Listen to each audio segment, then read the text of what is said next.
Hello, I'm Craig McLean and welcome to episode 17 of the Mk1 Escort RS 2000 reassembly. In this episode we're going to get the clutch connected up, we're going to connect up the headlights, get the indicators fitted and start fitting the throttle bodies properly, including the engine management. All the wirings to run through for that, we've got to mount the ECU, loads to do. So we'll get on with that now and we'll take it from there. So today's first little bit of progress is we now have front indicators. That now completes the front of the car. That's the front and the back completely finished. And I've also wired up both front headlights and indicators. There's one more plug to put on the loom at that side. They're really fiddly and time consuming. And I'll show you basically how I've run it in. So there you can see cables coming through grommets out the ball, running round through grommets, and they're all connected up now. That's that bit out the way, but like I say, fitting them little super seal connectors is really time consuming because they're so fiddly. It's not so bad if you're doing it on the bench or on the floor, but if you're doing it on the car in a fairly hard to reach area, it's tricky. So yeah, I've left that last one for probably one night this week. So that's the first little bit of progress done today. The second bit was, I noticed after I showed you in the last video the fitment of the radiator, that the radiator was slightly higher on one side. I think it was slightly higher on the right, so I wasn't happy with it. I've spent a good bit of time on that this morning, and that now is completely level. It's in line as it should be. That was just a case of taking it back out, opening the holes up and refitting it. Nothing much to it, but yeah, another little job out the way for today. Right, you'll have seen before I showed you the wiring ran into the headlights and indicators, and I was really unimpressed with how I'd secured the cable. I'd basically just cable tied it round the front bumper support bar, and I wasn't impressed with that at all. I kept thinking about it, it kept niggling away at me. So this is what I've came up with. I've drilled and tapped the support leg to M5, used a stainless steel Allen key head bolt and put a size 8 P-clip with rubber shroud around it on the cable. That now looks so much more professional. Just little things like that make the difference on a build, I think. And I've done that on both sides. Right, I'm about to do something extremely foolish. You'll see in the corner there, the pipe that goes onto the bulkhead, onto the heater, and runs around the back of the back of the cylinder head. Well, I've never been happy with it since I finished it. I'll try and get a close-up. I've never ever been happy with the finish. I've tried it. I've tried a couple of different things with it, and I keep coming back to it and I keep thinking, I'm not happy with that. And I just get the feeling it'll probably leak in future. And when I bought the new silicone hose kit, it came with the proper silicone black hose for that job. And now I was actually recommended by a guy who watched on the YouTube videos. He said to me, make sure you fit that hose before the engine goes in because it's a bugger to fit afterwards. And I followed that advice and I fitted that pipe. And now I'm about to be really foolish and pull it off and fit the silicone one. I'm just hoping my years of working on minis, where you work in the most tight areas, has really paid dividends, and it's going to help me today to get this pipe finished. Because if you've ever done a downpipe clamp on a mini turbo, you'll know what working blind and working where in an area where you just can't get a single finger into is like. I'm hoping this can't be any worse than that, because that's one of the worst jobs I've ever done on a mini. So let's get on with it. Let's get this pipe pulled off and get the silicone one fitted, and I'm hoping I'll be much happier with it. Right, I think what's happened today is I've psyched myself up for this job so much, expecting that it was going to be an absolute nightmare. I've gave myself all afternoon to do it, and it hasn't took that long. It wasn't actually too bad. I put a little bit of oil inside the hose to make it slide onto the pipes easier, and that's the top one done in silicone.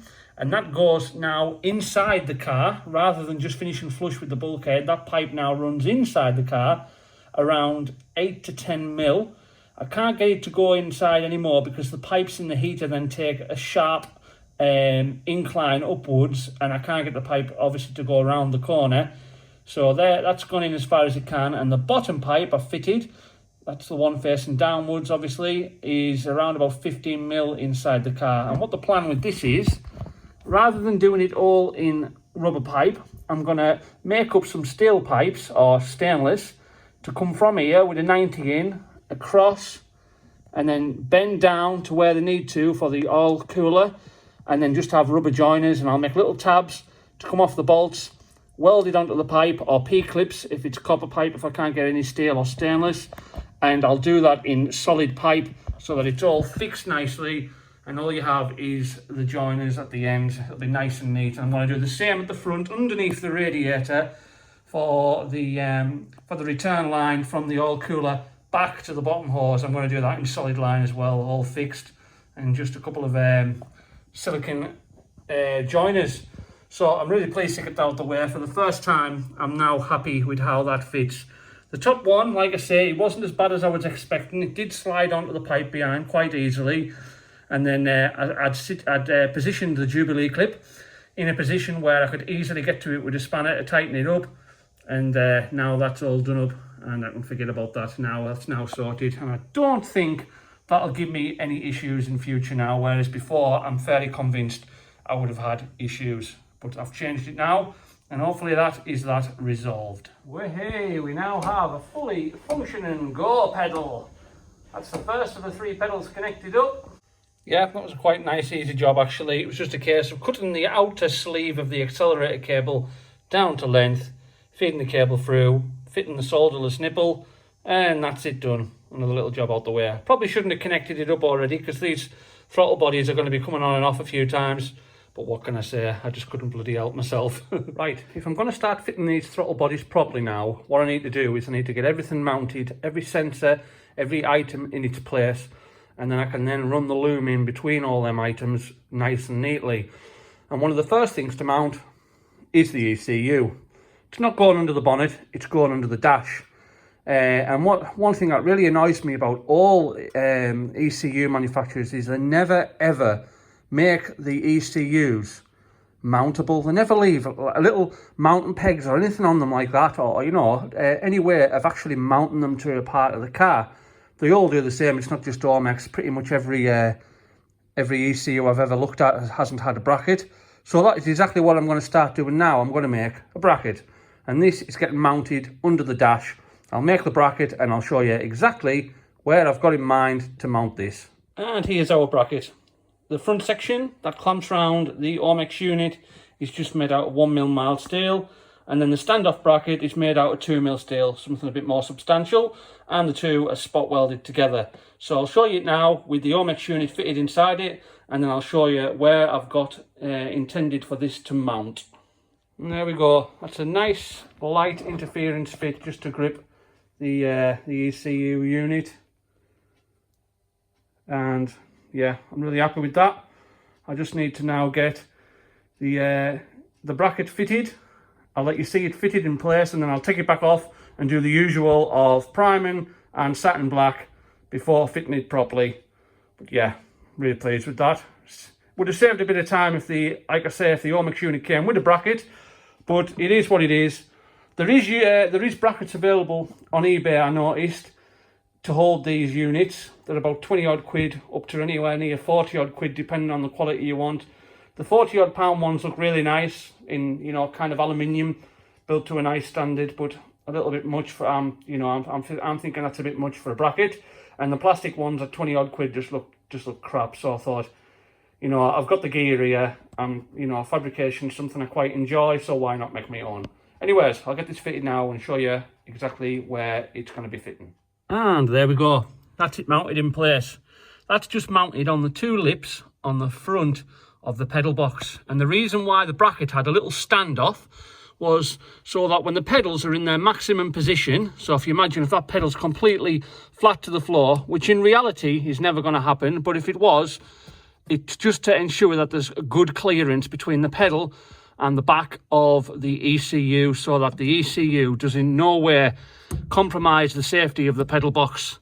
It's basically mounted on the front lip. I haven't changed the design of the pedal box in any way, shape or form. It simply mounts to the lip on the front with 2 fixing screws, and that's it mounted. There's enough room on the left hand side to put the plug on for the various sensors, and there's plenty of room on the right hand side for the plug for the computer when it comes to setting it up. So that's that mounted now. It just needs obviously done in satin black, but I can now start running in the loom and dressing it all in neatly and then obviously we'll take it from there. So the next little job, just before I fit the loom, is I've sleeved it in the exact same sleeving that I did the full loom in the car in. There was absolutely nothing wrong with the way this loom had been wrapped, and the only reason I've did it is so that it's in keeping with the rest of the loom.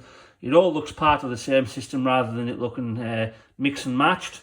So yeah, that's that done. I just need to get that fed through now and start feeding the cables to the relevant sensors, get them connected up, get it dressed in, and make it as neat and tidy as possible. Two more parts just arrived today from Retro Ford yet again. First one being the bracket. This bracket fits onto the bell housing, and the hole in the centre is for your clutch cable to come through. So basically the bolt here, the threaded section on the clutch cable goes through the centre of the bracket. The three fixings on the outside pick up on the bell housing. I'll show you it all fitted before long anyways. It's all straightforward. And this is the correct cable to accept a Type 9 5-speed gearbox. So basically the standard clutch arm from the Type 9 is designed to fit onto this end of the cable, and this obviously fits onto the pedal box. All very straightforward, but yeah, I'll show you that very shortly. We're almost ready to have a fully functioning clutch as well as accelerator. So yeah, another step closer. Right, as you can see, I've got the clutch cable and the bracket from Retro Ford fitted onto the bell housing. Really nice fit. The cable is obviously adjustable to take up the free play in your pedal. It's a lot easier to fit than you would expect, because I thought getting the cable to latch onto the clutch arm might be a bit tricky, but it isn't. You feed the cable in, you can get your finger in behind. I'll insert a picture now to show you just how that cable fits onto the clutch arm. Really nice, straightforward job. The only downside to it is the length of the cable, which is nobody's fault. That's just how they come. It could have done with being approximately 6 inches shorter, if I'm honest. As you can see, I've put a P-clip up there at the top, but I am gonna, once the steering rack's in, I'm probably gonna make a bracket to come off the steering rack mount to take the cable up and P-clip it into place, just to give it a bit more support. I don't like how it's hanging down, but that'll be to do at a later date. Nothing out of summit really, that. But yeah, the clutch is now really nicely weighted. The Mini is so heavy, it's really uncomfortable on long journeys. But this is a really nicely weighted clutch. It's going to make it so nice to drive on long journeys, which is exactly what I wanted. So I found out from a mate that there was a Focus ST170 in our local scrapyard. And I absolutely love a good look around a scrapyard. I could walk around scrapyards for hours having a ratch. I think it's brilliant. So I went there yesterday and I got these couple of items. I got the top cam cover, as one of my viewers pointed out.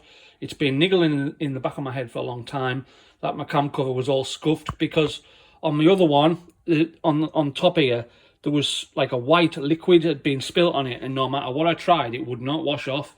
I couldn't even get it off with thinners, and I ended up lightly sanding it off, which scuffed the cover up, and I was never ever happy with it. Whereas this one is pretty tidy. All I've done with this since I got it back is give it a wash. Once I get some back to black on that and get it cleaned up, I think that'll be absolutely superb. So that was a bit of a nightmare to get off, because to get it off, you've got to take the engine mount off the Focus, because you just can't get the cover off because it sits up tight against the bottom of the cover. So I had to jam a bit of bloody bar under the engine, because it was on top of a vehicle. I had to jam a bar under the engine while I took the engine mount off to get the cover off, to then put the engine mount back on. Yeah, bit of a pig, but I got it in the end.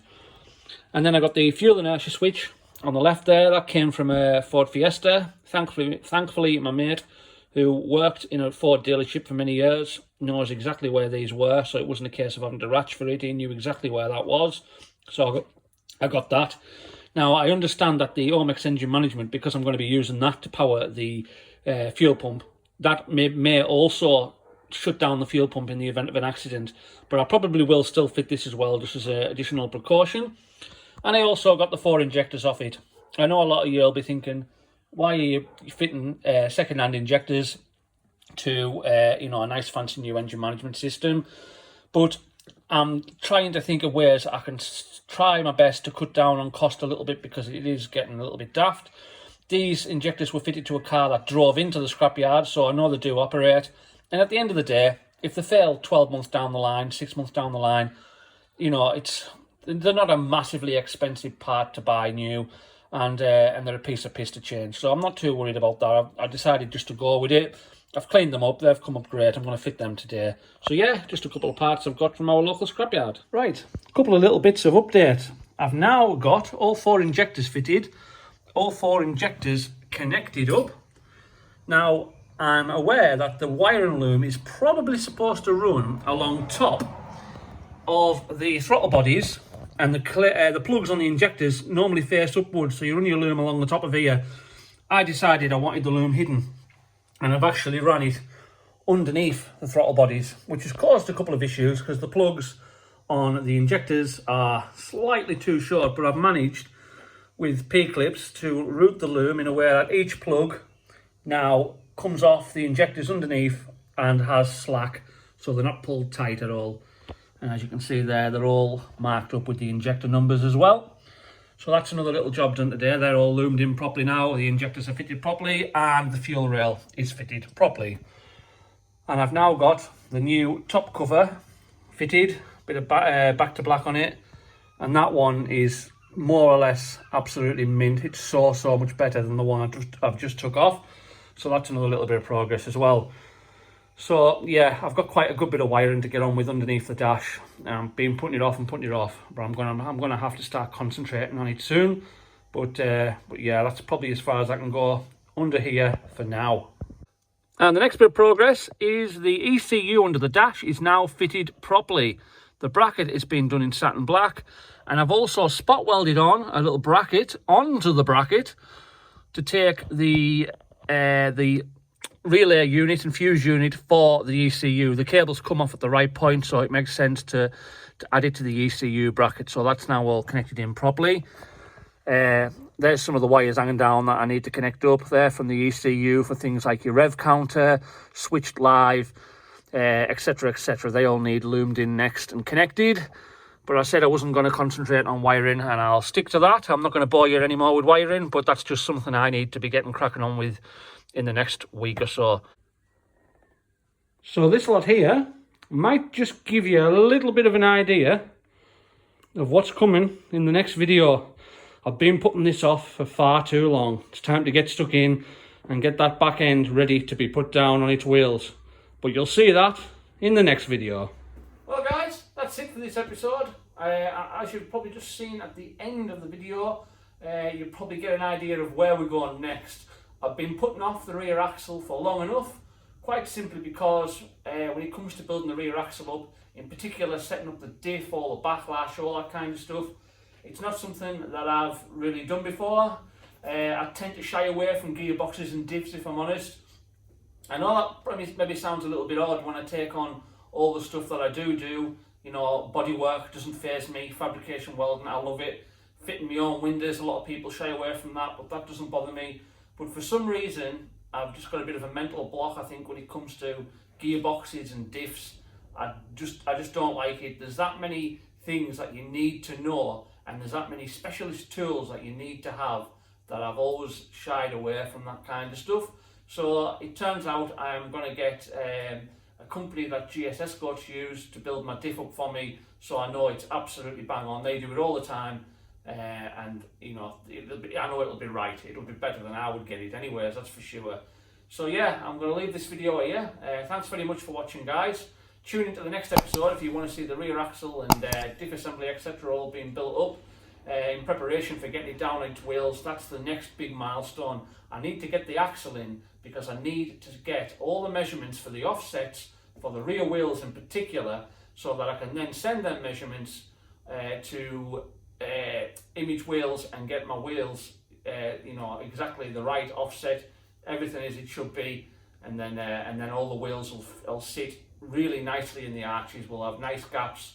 We'll have you know, what I want no gap between the top of the tyre and the lip of the arch. I basically want the wheel to tuck in behind, but still have enough room so that we don't get any catching or out like that. We want some good clearance. So that's that's why I've held off ordering the wheels, and the wheels have got a up to 10-week you know, there's an up to 10-week waiting list for the wheels to be made, unfortunately. So I do need to push on, and I do need to get them I do need to get them fitted very, very soon. So thanks very much for watching, guys. I really appreciate all your views. And like I said the other day, I hit 3,000 subscribers. I think it was a week ago today actually, and that was absolutely fantastic. I was amazed at that because I never expected to get anywhere near these kind of figures. It's amazing. I'm amazed that you guys enjoy watching what I do. It's fantastic, and if I can help you guys certainly help me. I've had a lot of help from the viewers over the last couple of months, especially in people helping me with parts, hard to get parts especially. So yeah, thanks very much to you all as well. So I'll see you very soon, guys.